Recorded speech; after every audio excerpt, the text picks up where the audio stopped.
Mom left me with the neighbors for an hour and vanished. 20 years later, she wants to meet. I'm a 25-year-old guy named Max. My biological mother, Anna, had me when she was 22. At first, she was really excited to be a mom, but after I was born, she realized that taking care of a baby wasn't as easy or fun as she thought it would be. Babies aren't just dolls you can dress up and play with. They need a lot of attention and care. From the few fuzzy memories I have of Anna, she was never warm or loving towards me. The strongest memory I have is of her screaming at me, though I can't remember what it was about. Anna would often leave me with my grandparents or my auntie so she could go out and party.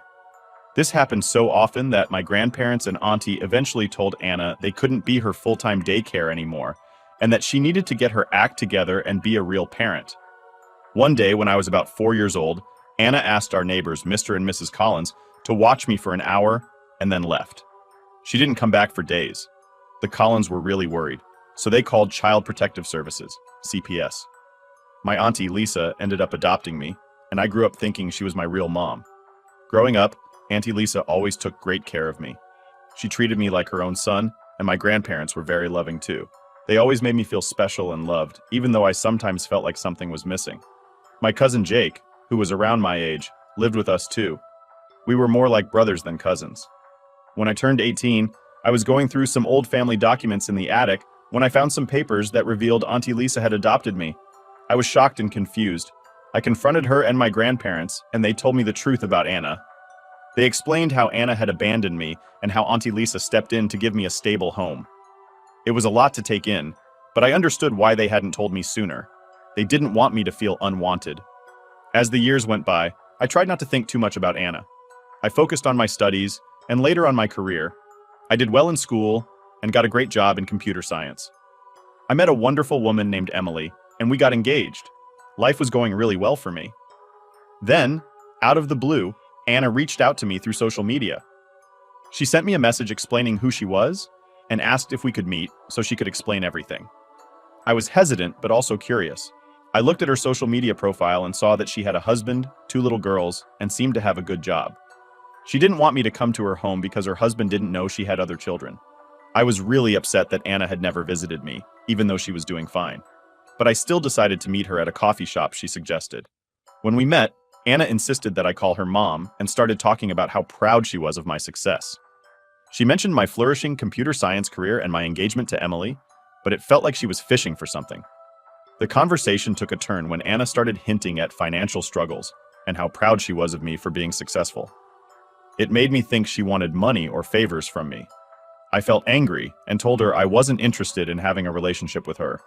I said I didn't want to be used by her. She had abandoned me and was embarrassed by me because she never told her husband about me. I thought she was only trying to get back into my life because she wanted something from me. Anna insisted that she wasn't trying to use me, but I didn't believe her. I told her she should focus on the 2 kids she didn't abandon and accept that I would never care about her. Anna started crying, but I didn't care and left her at the coffee shop. After that meeting, things got even more complicated. Anna started sending me long messages, trying to explain herself and asking for another chance. She even tried contacting Auntie Lisa and my grandparents to get them to convince me to talk to her. My family supported me and told Anna to respect my decision, but the whole situation was very stressful. Then one day, I received a message from Anna's husband, John. He had found out about me and was furious that Anna had kept such a big secret from him. He asked to meet me, wanting to know more about his wife's past. I was reluctant, but agreed to meet him. During our meeting, John told me that Anna had always been a bit secretive, but he never expected something like this.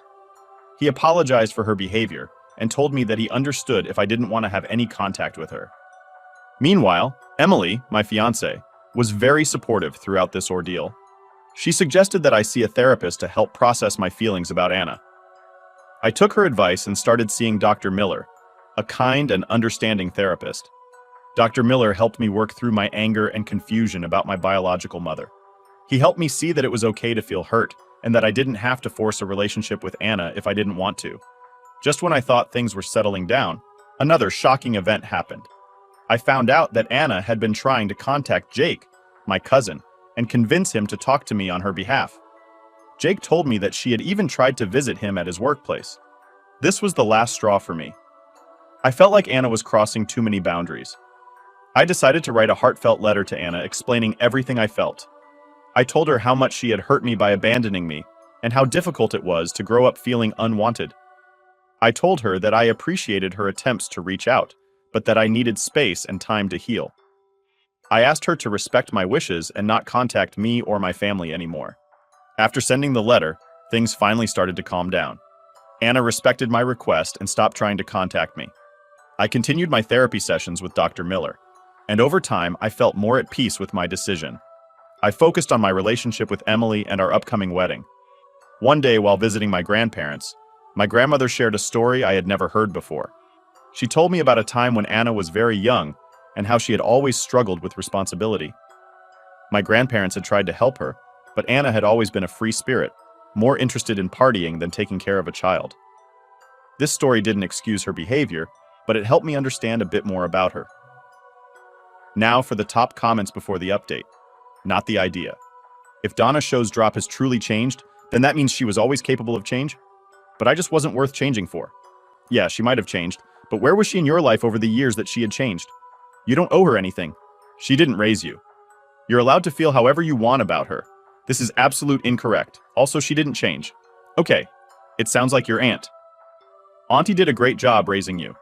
You're successful, and you don't let people who did damage to you walls back in and take advantage of you. Seems like you have your life pretty well put together. You are absolutely not the idiot for not letting her mess it up. She didn't want you to come over because her new family didn't know about you, and also wanted to have a secret relationship with you, and wanted you to call her mom. These two don't add up. Essentially, she's trying to be sneaky with her real family because, of course, she doesn't want them to know her true colors. Opie, please abandon this woman the same way she abandoned you. I'll go as far as to say you were pretty generous in the way you treated her. Your mom was 22 when she had you, and 26 when she walked out on you at that age. No one is that immature not to know the consequences of leaving your kid behind and the heartbreak that causes. 21 years passed where she could have reached out to you. 21 years, my dude. You shouldn't feel sorry for what you said, and you don't owe her anything. Update 1. After all the back and forth, the emotional upheaval, and trying to establish boundaries with Anna, I got a message on Facebook that flipped everything upside down. It was from one of Anna's kids, my half-sibling. I hadn't had much contact with them before, so this was a surprise. The message had some shocking news that was hard to digest. In the message, my half-sibling accused me of being selfish for not helping Anna in a way I never expected. Apparently, Anna needs a kidney transplant, and she had been hoping I would be a potential donor. Yeah, you read that right. The message was pleading, calling me out for not stepping up to save their mom. The tone was desperate, but also kind of accusatory, like I was some villain for not offering up an organ to someone who had been a stranger to me most of my life. Reading that message felt like getting punched in the gut. Here I was, thinking Anna was reaching out to make amends and maybe forge some sort of relationship. But this? It felt like another manipulation, but on a whole new level. The worst part was how it involved her kids. That just didn't sit right with me. It felt so unfair to them and to me. Yeah, but also just incredibly sad. How had things gotten to this point? Where does one even begin to process this kind of revelation? I talked to Emily, my fiancée, about it. She was as shocked as I was, but supportive as ever. She agreed that this situation was way out of normal and advised caution in how we proceeded. I needed answers. I decided to confront Anna directly. We met at the same coffee shop as before, and I asked her point blank about the kidney situation. The conversation was tense. At first, she tried to skirt around it, playing the sympathy card, talking about her health issues. But when I pushed, she finally admitted it. She was hoping I'd be a match and willing to donate. I felt so many things at once: betrayal, confusion, anger. I told her how wrong it was to try to use me like this, especially through her kids. The whole meeting was emotionally charged, and by the end, I was just drained. I walked away from that encounter knowing that any chance of a meaningful relationship was probably gone forever. This whole ordeal made me reevaluate a lot of things about family and obligation. I found myself questioning the very nature of biological ties and what they obligated me to. I was torn because on one hand, here was a human being in need, a human being who also happened to be my biological mother. But on the other hand, there was this massive history of neglect, abandonment, and now manipulation. I talked a lot with my therapist, Dr. Miller, about it. He helped me sort through my feelings without judgment. We discussed the ethics and emotional impact of the situation, and he offered some much-needed clarity. In the end, I decided against getting tested to see if I was a match. It was a tough choice, and I didn't make it lightly. I had to consider my own mental and emotional well-being, and I realized that I couldn't go through with it. Not with all the emotional strings and history attached. Update 2. A few days after our intense conversation, I got a call from Anna. I was hesitant to answer, but I figured maybe she had some closure to offer or something. Instead, she went straight to business. She and her husband, John, wanted to offer me money for my kidney. Yeah, you heard that right. Money. As if my kidney was just some spare part I could auction off to the highest bidder. Anna tried to sweeten the deal by throwing in all kinds of numbers, talking about how this could set me up financially, help me out with any debts, or fund future plans. The whole conversation felt so surreal, like, was she seriously trying to buy an organ from me? Then came the emotional manipulation. Anna laid it on thick. She kept saying, "You are my blood. You should help me." As if sharing DNA obligated me to give up part of my body. It was so manipulative, and honestly, it made me pretty angry. How could she think it was okay to just expect that from me after everything? John was on the call too, backing up everything Anna said. It seemed like they had rehearsed their pitch, each chiming in about the benefits of me helping out, the risks being minimal, and how it was a win-win situation. The way they tag-teamed it made the whole thing feel even more transactional. I couldn't believe these were the people I was supposed to consider family. I shut it down, firmly, told them that my organs weren't for sale and that it was pretty messed up for them to even suggest it. I made it clear that this wasn't just a simple business transaction. It was my life, my health, and no amount of money could make me compromise on that. I ended the call pretty abruptly because honestly, what more was there to say? After hanging up, the weight of the conversation really hit me. It's one thing to know intellectually that someone sees you as a means to an end, but it's another to hear it so explicitly. I spent a long time just processing how deep the manipulation went and how desperate they must have been to even propose such a thing. I talked it over with Emily, and she was as shocked as I was, but also super supportive. She helped me sort through the anger and betrayal to get to a place where I could just pity them for being so lost in their own needs that they couldn't see how wrong their actions were. So here's where I'm at now. I've decided to cut all communication with Anna and John. No calls, no messages, no social media, nothing. I need to protect my peace and mental health. It's been a tough decision, especially knowing that Anna is in a bad place health-wise, but I've learned that I need to prioritize my own well-being. I've also been leaning on my support network more than ever, talking to friends, spending quality time with Emily, and just trying to reinforce the positive relationships in my life. I'm also sticking with therapy because, man, this is a lot to unpack. As for the future, I'm focusing on the good stuff.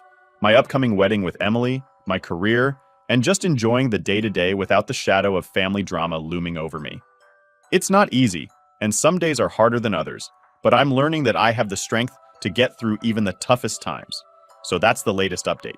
Wild, right? Thanks for sticking with me through this journey. Here's to better days and making choices that keep us healthy and happy. Update 3. Just when I thought things with Anna couldn't spiral further out of control, she took it to a whole new level. I'm talking major drama that spilled over into my professional life now. It started with a call from my boss last Tuesday. I figured it was just a regular check-in, but the tone was off from the get-go. He sounded concerned, confused, and a bit annoyed. Turns out Anna had somehow found his contact information, still figuring that part out, and decided to give him a piece of her mind about me. And not in a good way. She threw every accusation you can think of at me. She told my boss that I was involved in drugs, that I was unreliable, and that I had serious behavioral problems that could jeopardize the company. Absolutely wild stuff, and none of it true. She painted this picture of me as some sort of high-risk employee that they needed to reconsider having on their team. I was floored, like my jaw hit the floor. After the shock wore off, I got really angry. How dare she try to mess with my livelihood? This isn't just some family drama anymore. She's trying to ruin my reputation and career. I felt so betrayed and violated that she would go this far just to get back at me for not giving her what she wanted. I had to go into immediate damage control mode. I sat down with my boss and explained the entire situation. I told him about Anna's health condition, her desperation for a kidney donor, and how I had decided not to get involved. I explained that her reaching out to him was likely a retaliation for my refusal to help her. Luckily, my boss was understanding. He was shocked, of course, but he knew me well enough to sense that the accusations didn't add up. We've worked together long enough for him to know my character and work ethic. After our conversation, he reassured me that he took the information Anna provided with a massive grain of salt, but it was still an uncomfortable situation to navigate. After calming things down at work, I spoke to a lawyer. This kind of interference in my professional life is serious, and I wanted to know what my options were. The lawyer confirmed that Anna's actions could constitute defamation and tortious interference, meaning she's intentionally trying to damage my relationship with my employer and disrupt my career. We discussed the possibility of sending a cease and desist letter to formally warn Anna against further contact or defamation. It's a big step, and I'm still weighing the pros and cons, but I'm leaning towards taking legal action if she doesn't back down. This has gone too far, and it feels necessary to put some legal muscle behind my demand for her to stop.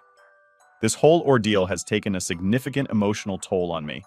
It's one thing dealing with personal attacks, but when someone tries to take down your professional life, it hits differently. I've been trying to keep a cool head at work and not let this affect my performance, but it's tough. Nights have been hard, there's a lot of tossing and turning, just replaying things over in my mind. Through all of this, Emily has been my rock. She's been incredibly supportive, helping me process my feelings and just being there to listen whenever I need to vent.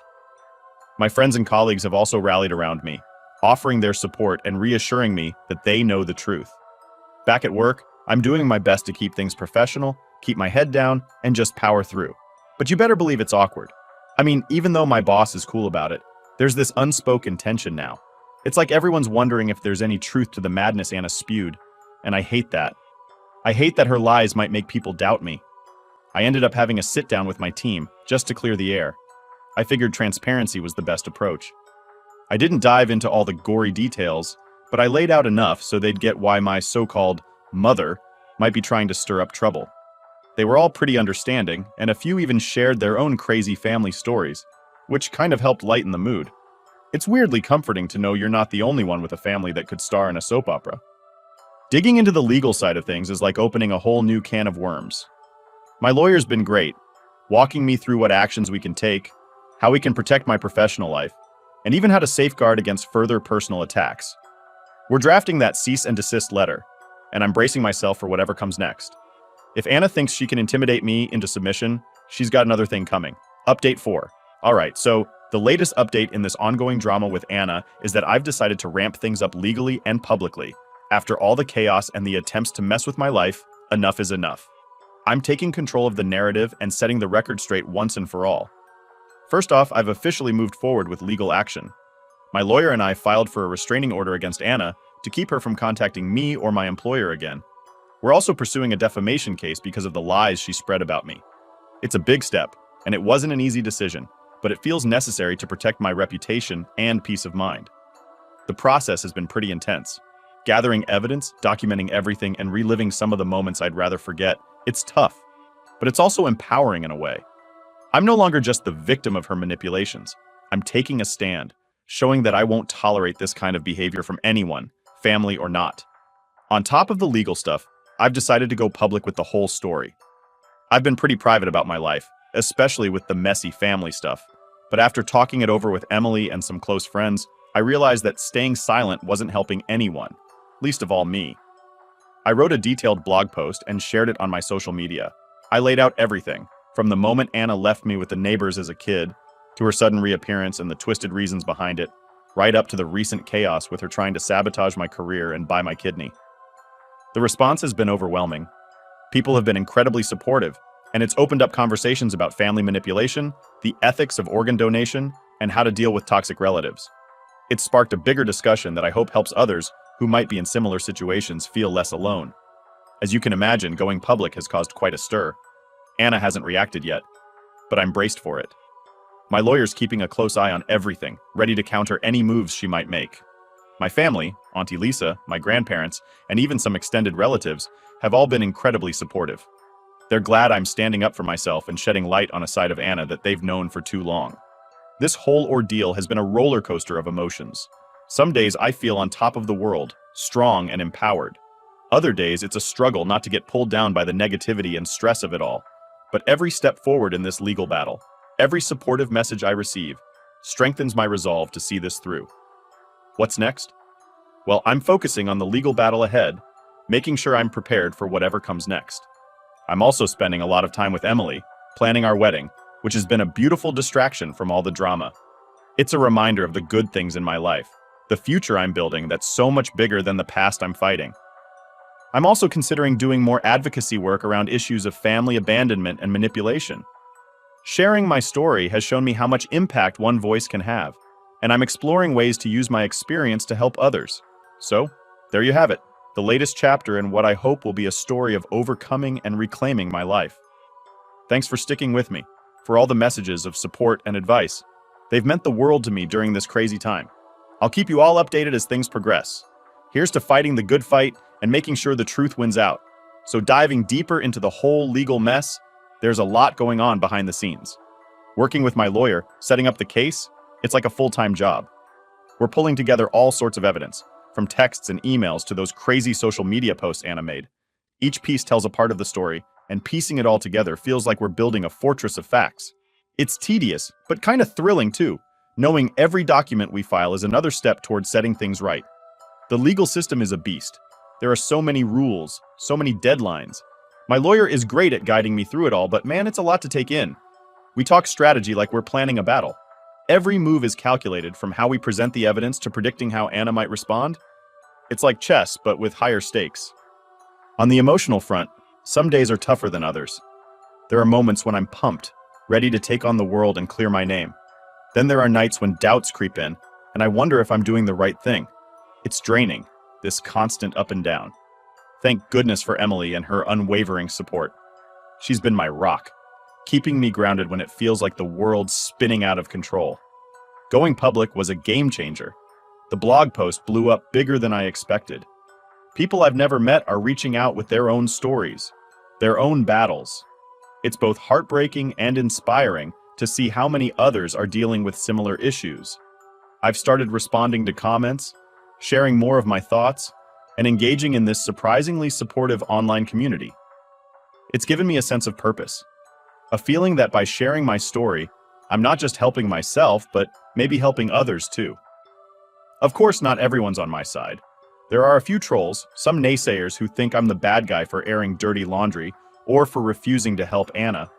Dealing with them has been a challenge. I try to keep it cool, stick to the facts, and not let them get under my skin. But some days, it's harder than others.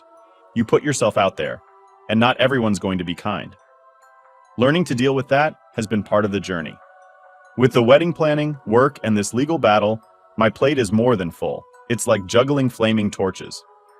But focusing on the wedding, picking out venues, tasting cakes, choosing invitations, it's a happy distraction. It's a reminder of why I'm fighting so hard, what I'm fighting for, a future with Emily, a life of peace and happiness. Through all this, I've been doing some serious thinking about forgiveness. Can I forgive Anna? Should I? It's a tough question. Part of me knows holding on to anger won't help in the long run, but forgiving feels like letting her off the hook. It's a work in progress, figuring out what forgiveness looks like for me. Looking ahead, I'm thinking about ways to turn this experience into something positive, maybe a podcast, a blog series, or even a community group for people dealing with family conflicts. There's a lot of healing and sharing, and coming together over shared pain. It's an idea that's still taking shape, but I'm excited about the possibilities. So that's where things stand. A mix of legal battles, personal growth, and planning for the happiest day of my life. It's been a wild ride, but I'm not stepping off yet. I've got too much to fight for, too much to say, and too much life to live. Thanks for sticking with me. Here's to more updates. Hopefully some good news next time. And remember, no matter how tough it gets, there's always a way through the storm. Update 5. So there I was, kicking back with Emily, finally having one of those quiet evenings you look forward to all week. We had some music on, we're just about to start a movie, and then boom, the unexpected knock. I peek through the peephole, and my heart just sinks. Anna and John, right there on my doorstep. Of all the nerve, right? I opened the door, half expecting there must be some kind of emergency for them to show up like this unannounced. Anna launched into this spiel almost immediately. It was this whole rehearsed apology, like she'd been practicing it the whole drive over. She's talking about how much she regrets her actions, how she's changed and all that. John's nodding along, chipping in about their therapy sessions and personal growth or whatever. Part of me wondered if I was just being cynical, but then the bigger part of me remembered all the stunts she'd pulled before. I've got to tell you, it took every ounce of patience not to just close the door in their faces right then and there. But I let her finish because, well, I figured maybe there was a slim chance they were sincere.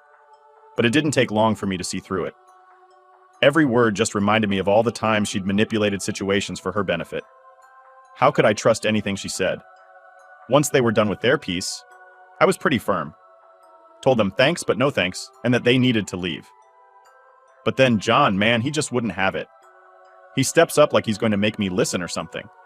That's when I felt my temper really start to flare up. Here they were, in my home, trying to force a conversation I didn't want to have. I tried to keep my cool, really, I did. I told them they were trespassing at this point, that they had no right to be there if I didn't want them there. But John was all puffed up, refusing to leave, and Anna was crying, making this whole scene. It was just too much. That's when I realized I wasn't just going to get them to leave by asking nicely. So, I made the call. Never thought I'd be the guy calling the cops on his own mother, but there we were. The police showed up pretty quick, which I was grateful for. I explained the situation, how they refused to leave, and how I felt threatened. The officers were really decent about it all. They talked to Anna and John, heard their side, but ultimately, they saw it for what it was, an unwanted intrusion. After they took them away, the silence in the house was deafening. Emily and I just kind of sat there, processing the madness of it all. We talked a lot about whether there was anything else I could have done, but deep down, we both knew it had to end this way. They pushed it too far, and it wasn't safe or healthy to let that slide. The next few days were rough, not gonna lie. I kept replaying the incident in my head, wondering about the what-ifs. But I also felt this strange relief, like I'd finally stood up for myself in the most definitive way possible. No more gray areas, no more maybes. It was clear-cut, and it was final. Since then, I've been leaning a lot on my support system. Talking things out with friends, spending quality time with Emily, and yes, more therapy sessions. Just trying to find that balance again to remind myself that I did the right thing, that protecting my peace is priority number one. Looking ahead, I'm focusing on the positives.